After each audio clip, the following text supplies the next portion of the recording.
Okay, so I just got done making the spaghetti bake. It's a zucchini spaghetti bake, and I threw it in the sun oven to get it started. And to go along with the zucchini spaghetti bake, we're gonna have gluten-free garlic bread. So both items are gluten-free. You could make them non-gluten-free by using regular pasta or regular flour, but I do eat gluten-free. Usually I don't have the rest of my family members eat gluten-free, but I mean, this is a dish that anybody can eat. It doesn't have to be that you're gluten-free. Anyway, so the making gluten-free garlic bread, and so what I'm gonna do is I'm heating up a pan here on the stove, and I'm just gonna put a little bit of butter in the bottom of it. You don't have to. Anyway, so then you put mozzarella cheese in it and cream cheese. So I'm gonna do half the batch just because one, we don't need the whole batch, and then two, if we had the whole batch, then honestly, I eat it all. And I don't even eat it all. It's so delicious. I mean, it's good for you. It's not bad for you. Anyway, so it does call for a cup of mozzarella cheese. So, let's see. I need to turn that down. A cup of mozzarella cheese. So therefore, I'm going to do half a cup. And so I need to grate it, because I don't buy pre-shredded cheese just because of all the stuff that is in it. It's not all natural per se ingredients. They put some caking agents in there to make it not stick, or anti-caking, I guess, anti-caking agents in there. And so I just prefer to buy block cheese and then just shred it myself. It's a little extra work, I know, but so if you want to use already pre-shredded cheese, that's fine. Nothing wrong with that. That makes the process so much easier. So I think I don't have to do all that. I think I have a half a cup. I don't normally measure, but I'll show you right here. I'm pretty sure that's probably a half a cup. So I'm gonna throw it in my pan, and we want to melt that. I still have some more cheese here on the counter. Throw all that in. Not only do you throw that in, but then it calls for 2 tablespoons of cream cheese. Well, I'm not gonna measure that either, but being that I'm doing half a batch, it's just gonna be 1 tablespoon. So I'm just cutting off the end, like so, and throwing it in there. I need to get a towel. Wipe my hands. So then I need to get a spoon, and I need to stir it up. So I'm stirring it up over here on the stove. Now, the other thing that makes it really easy, I'm doing it on the stove because I don't own a microwave. However, if you had a microwave, looking for the box for this. If you had a microwave, you could just melt your cheese in the microwave. I don't own one, same reason, because of chemicals and whatnot, but to each their own. So I melt the cheese in here. Get a hot pad so that way I can bring it over here to show you guys. While that's melting, I'm gonna take parchment paper and I'm gonna line this other pan that I'm gonna put in the sun oven.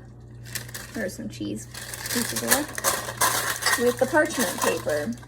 And the parchment paper I used, you may have seen that it was off color. I use unbleached, all natural, like parchment paper. It's chlorine free. So you could buy just regular parchment paper, that's okay. That's just my preference. So this cheese is starting to really melt. Set it on there just another quick minute. Then, after it melts, then I'm gonna be putting the flour in there. I think that's good. I don't know if you can tell without it spilling. Anyway, so it is melted. Now I'm gonna put a regular serving calls for a half cup of almond flour. I'm gonna put the cheese up. Well, like I said, if you don't want to make it gluten-free, or maybe you don't have almond flour, like right now, normally I use almond flour for this, but I have like quinoa mixed with rice flour, so that's what I'm going to do, just because it's my own little concoction of flours that I had left over that I just threw together. But I do have like a 4-pound bag of almond flour, but I'm going to use this up first. So it does call for a half a cup, but I'm going to do a 1/4 of a cup. I am going to measure that way I don't get it off and mess up. So put in the 1/4 a cup, and then we put in some baking powder. It calls for a teaspoon of baking powder.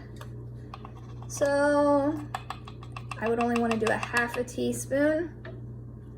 So put in a 1/2 teaspoon. I didn't measure. And then mix that up. It does call for like a tablespoon of garlic powder. This is my own homemade, and it is kind of caking because of the humidity. So I'm gonna throw that in there. So you just do a 1/2 tablespoon of that, since I'm doing half a recipe. Stir that up really good.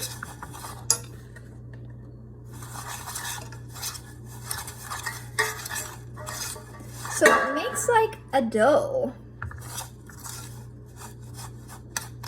Okay, then you take an egg and you crack an egg in there. There we go. Put that in the composting bin. Mix that up.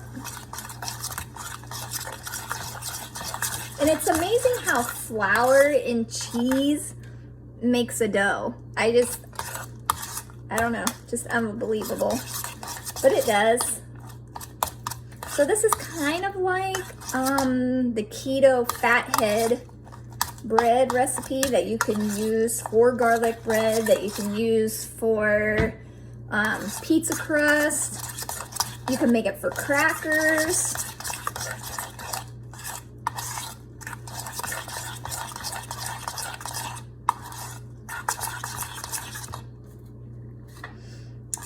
All right, so I have made a dough. Oh, that's hard to see. I made a dough. So now I'm gonna scrape it out.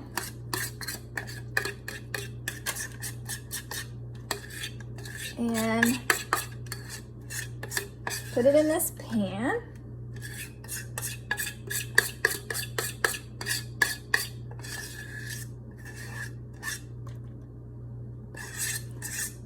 Depends. I don't know if it's the humidity in the air. Sometimes this dough is like, that fly just got me.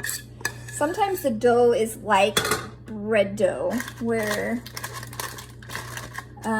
it actually rolls up into a ball and you don't, it's not sticky. This one, for some reason, happens to be sticky. Could be because I didn't measure the cheese. It could be that reason. But it'll be all right. It'll all taste good anyway.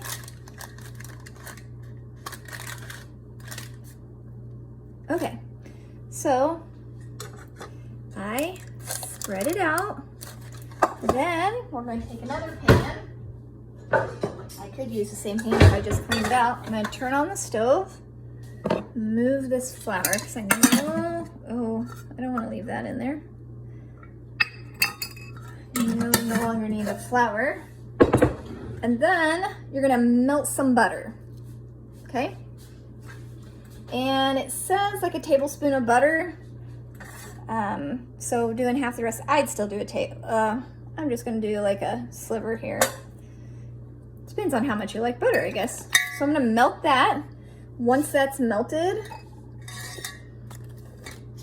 I'm trying to find some garlic.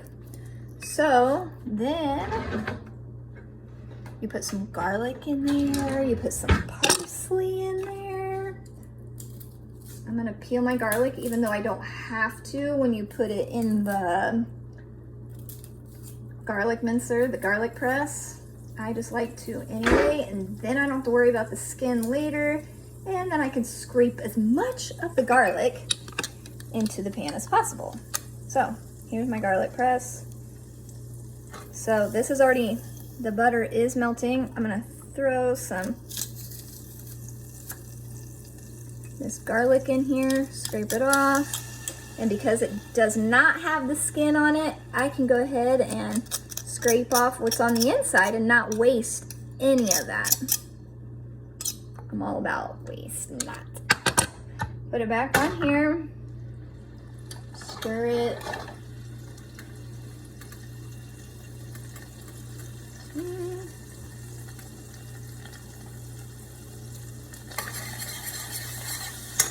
So the butter is completely melted, so I'll turn that off. And then I have parsley from my garden that I've dried. So it calls for a tablespoon of parsley. Put as much parsley as you want in there, or whatever seasoning you want. It smells so, I love garlic. It smells so good.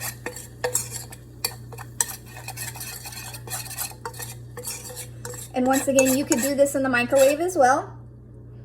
I just don't have a microwave. And so, I don't, as it pours out. Isn't that great? Okay. So, I'm gonna scrape it out. That was wonderful. That was classic. Okay.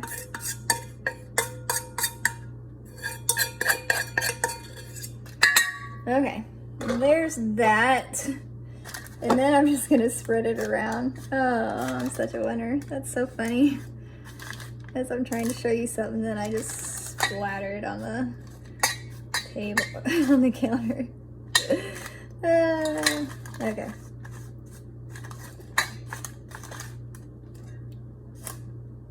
All right, so now it looks like this with all the seasonings on it. So then we're gonna take that, and that does not, the garlic bread does not have to be covered. And then you can put Parmesan cheese on top if you wanted to. I don't have Parmesan cheese, so I'm not gonna put Parmesan cheese, and that's completely up to you if you wanna do like fresh grated or already grated.